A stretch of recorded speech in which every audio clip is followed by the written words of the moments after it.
Fala, investidores, sejam muito bem-vindos ao canal Planileiro Investidor. Sou Adriano Costa. Nesse vídeo nós vamos falar do relatório gerencial de dezembro de 2023 do fundo DECRA 11, é um fiagro imobiliário. Então a gente vai ver aqui qual foi a performance dele neste mês de 2023, durante o ano, né, como foi a performance dele, tá?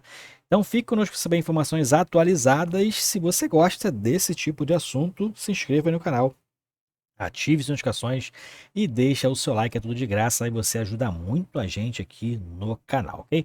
Eu vou deixar esse relatório na descrição do vídeo, como sempre eu deixo aí para você fazer aquela leitura mais detalhada, e também o link do nosso grupo do Telegram, para você se inscrever lá, né?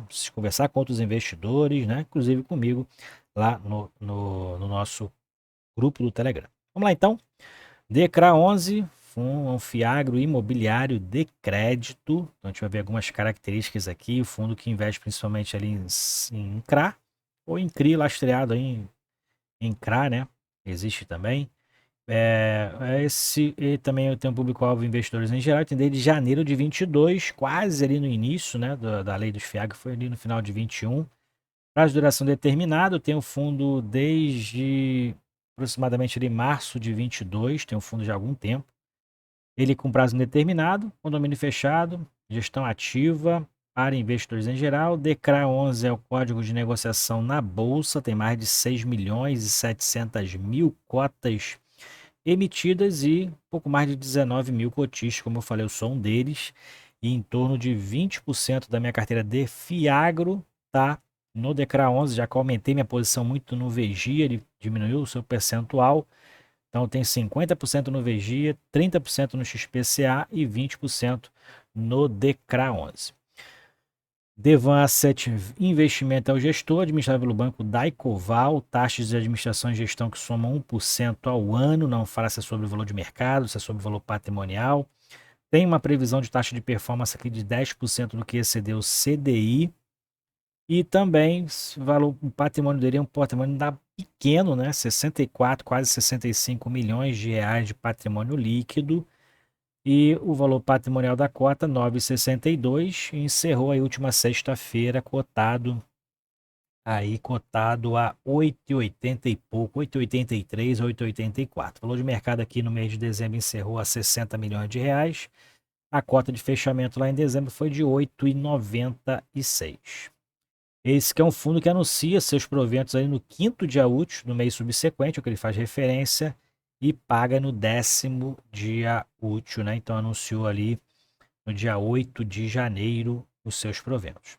Vamos lá então, alguns números aqui do DECRA 11, anunciou 11 centavos por cota referente a dezembro, que deu 1,23% de dividend yield com base no valor de mercado, tá? Dividend yield analisado em mais de 15,8%. A carteira que o fundo tem hoje, 68% está ali alocado ao CDI, tem parte que é caixa e tem parte que é alocado pelo IPCA, né? Por isso que essa diferença aqui, o fundo tem ali parte em caixa, parte alocada em CDI, parte alocada em IPCA, CDI com um CDI mais 4,9% de prêmio de risco médio, né, de rendimento médio, e IPCA mais 11,8%. Já explico por que ele tem esse percentual bem grande aqui, bem arriscado, é o prêmio de risco do IPCA. Atualmente ele tem 3 centavos por cota ali de resultado não distribuído, né? 100% adimplente, quase mais de 19 mil investidores e não tem exposição direta a produtor rural, pessoa física. Os indicadores econômicos no mês foi de 0,89% para o CDI e para o IPCA 0,56%. Foi bem alto para o IPCA, né? Se a gente pegar com referência aos meses anteriores, e a gente vê aqui que o CDI está em mais de 13% ainda no acumulado dos últimos 12 meses. E falando aqui dos comentários do gestor, ele fala sobre o dividendo distribuído, todos os números que a gente falou ali para cima, né? Fala aqui nos 3 primeiros parágrafos. Atualmente o fundo então tem 77% de exposição ao CDI, se pegar somente a carteira DECRA, e 22%, quase 23%, indexada ao IPCA. E fala aqui que a carteira encontra-se saudável em todas as operações, totalmente adimplente, né? Não tem problema nenhum, segue monitoramento. E pegando aqui a DRE gerencial, alguns tópicos aqui a gente pode tecer, né? A gente verifica aqui que as receitas com juros de uma reduzida, né? Correção monetária e rendimento de caixa praticamente ali estáveis. Despesas totais também não tiveram alterações aqui em despesas operacionais, e nas provisões sim tiveram alterações aqui. E a gente identifica aqui então que esse DRE gerencial é com base no regime de competência, né? Já que tem algumas provisões aqui de pagamento de taxa de performance. Então, por isso aqui tem um valor aqui de 42,4 mil, né, de provisão. E reserva de lucro, ó, sempre quando a reserva de lucro vier negativa aqui, quer dizer que ele aumentou o seu saldo em reserva, tá? É como se fosse uma despesa, né? Ele considera aqui como redutor do resultado, claro, né? Já que você vai transferir esse resultado para cá, ó, para saldo em reserva, tá? Então quer dizer que quando vier negativo aqui é que o fundo distribuiu menos do que o resultado do mês, tá? Então, o resultado distribuído foi de 741 mil, e o resultado mesmo do mês, você pode somar esses dois aqui que você vai encontrar o resultado total, tá? O fundo então está com mais de 200 mil reais de saldo em reserva, 3 centavos por cota, e mesmo assim distribuiu mais do que novembro, 11 centavos por cota foi a distribuição, que deu um dividend yield de mais de 1,2%. E sobre a cota patrimonial, quase 1,15% de dividendo. E mais para baixo a gente verifica aqui a composição do resultado, né? Tem aqui os resultados aqui em todos os suas características, né? E mais para o alto aqui a gente verifica aquilo que foi distribuído pelo fundo. No mês, desde o início do fundo aqui, na verdade nos últimos, desde o início o fundo distribuiu quase R$ 2,70 de distribuição, tá? Então o fundo aí, essa coluna aqui é desde o início, desde lá de janeiro de 22. O que a gente tem aqui são os últimos 12 meses, desde janeiro de 23 aqui, na composição do resultado por item. Na distribuição do dividendo, a gente verifica que o fundo manteve uma média de 1,3% de dividendo, né? Isso aqui é com base no valor de mercado, então teve uma redução irrelevante nesses últimos meses, né? Então, acaba que o dividend yield mensal, a média mensal, acaba aumentando por conta disso, e o dividend yield anualizado em 15,8%. Bom, mais para baixo que a gente verifica a liquidez do fundo. Então, o fundo teve uma liquidez até boa nesse mês de dezembro, considerando que o fundo é um fundo pequeno em relação ao valor, né? Então, o valor de mercado aqui 60,4 milhões. O valor patrimonial ali total é em torno de 64,8 milhões. Então, o fundo é um fundo pequeno e teve um giro de cotas bem alto aqui, 7,6%. A gente verifica que é normalmente a média que ele tem aí de giro de cotas, né? Bem acima aí do normal que a gente vê nos outros fundos. Então, 7,6% foi o giro de cotas, que basicamente eles dividem a quantidade de cotas negociadas pelo total de cotas que o fundo tem no seu patrimônio. E aqui a gente verifica que teve redução na quantidade de cotistas, ó. Reduziu em relação a novembro, em torno aí de 70 cotistas, né? Saíram do fundo aí de novembro para dezembro. Provavelmente eu comprei alguma cota aí deles e aí venderam. Aqui é a carteira de ativos, e a gente verifica que a principal, né, o maior que ele tem aqui em composição em relação ao patrimônio líquido é a TOEX, do segmento de armazenagem. É um CRI, não é um CRA, tá? É um CRI que investe aí na parte do agronegócio, né? É o que tem mais de arriscado aqui no seu patrimônio, tá? Além de ele estar com a maior alocação do seu patrimônio, né? Ele tem aqui a subordinação subordinada, a série, né, subordinada, que não tem preferência na distribuição dos proventos. Não tem do caixa do CRA, né, do CRI. Mas como está tudo adimplente, não tem esse tipo de problema, né?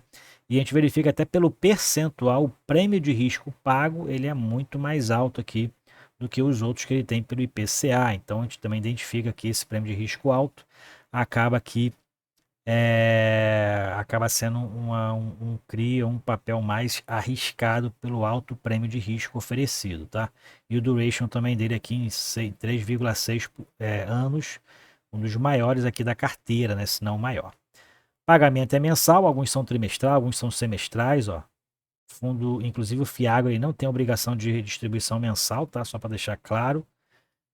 Mas ele pratica aí culturalmente como é que o mercado brasileiro faz em relação aos FIIs, né? E aí, inclusive os FIINFRAs também é a mesma coisa, não tem essa obrigação, mas tem distribuído alguns, a maioria agora distribuindo proventos mensais, tá? Então o fundo tem esse risco, inclusive aquele percentual da carteira lá alto em relação aos 22% que ele tem indexado ao IPCA vem principalmente desse principal que ele tem aqui, que corresponde a 15% do seu patrimônio. Por isso que ele tem lá 22% pelo IPCA, porque é esse daqui e esse daqui que ele tem da FS Bio a 8,25% de prêmio de risco. Aqui tá ok, mas aqui realmente é um fundo, é uma remuneração que é arriscada, por isso ele tem um prêmio de risco bastante alto do que a gente vê aí praticado no restante da carteira.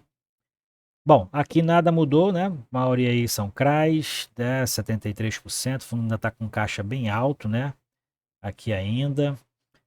Dentro da subordinação só tem aquele principal lá, o maior posição da carteira do fundo da TOEX, 15% é o mais arriscado, né? E dentro do segmento ele é bem distribuído, como a gente verifica aqui. Em relação à proteção contra a deflação, a maioria da carteira do fundo, né, que é só o IPCA, na verdade, o fator inflacionário da carteira, né? Então, o que a gente verifica aqui é que 94% é protegido pela deflação. E mais para baixo a gente vê a participação aqui geográfica, né? E aqui a especificação de cada ativo. Você pode baixar o relatório aí, tem todas as informações, localidade, segmento, qual o objetivo da captação dessa empresa, né? E qual é a garantia oferecida, né? Fiagril tem inclusive aqui também, a Fiagril que tem o mesmo que tem lá no VGA 11. Então, são empresas aí do segmento do agronegócio, né? E aí você pode aqui ver no relatório, bem feito o relatório aqui com os links, né? Que te levam para alguns sites, né? Inclusive da empresa, que você pode dar uma pesquisada melhor em relação às informações, ok? Então é isso aí, relatório do DECRA 11, é um Fiagro. Eu sigo o cotista do fundo, inclusive, estou aí planejando aumentar a posição, já que o fundo está com um preço interessante aí de mercado, né? Não é nenhuma indicação de compra nem de venda, estou falando como cotista, né? E qual é provavelmente o meu direcionamento em relação ao DECRA 11. Provavelmente eu vou ficar comprado aí nesse mês de fevereiro, né? E aí, qualquer oportunidade, pegar o preço aí abaixo dos R$ 9 para mim já está sendo um negócio interessante. Bom, é isso aí. Se você gostou do vídeo, deixe seu like, compartilhe também suas opiniões nos comentários do vídeo. Fiquem com Deus, até o próximo vídeo. Tchau, tchau.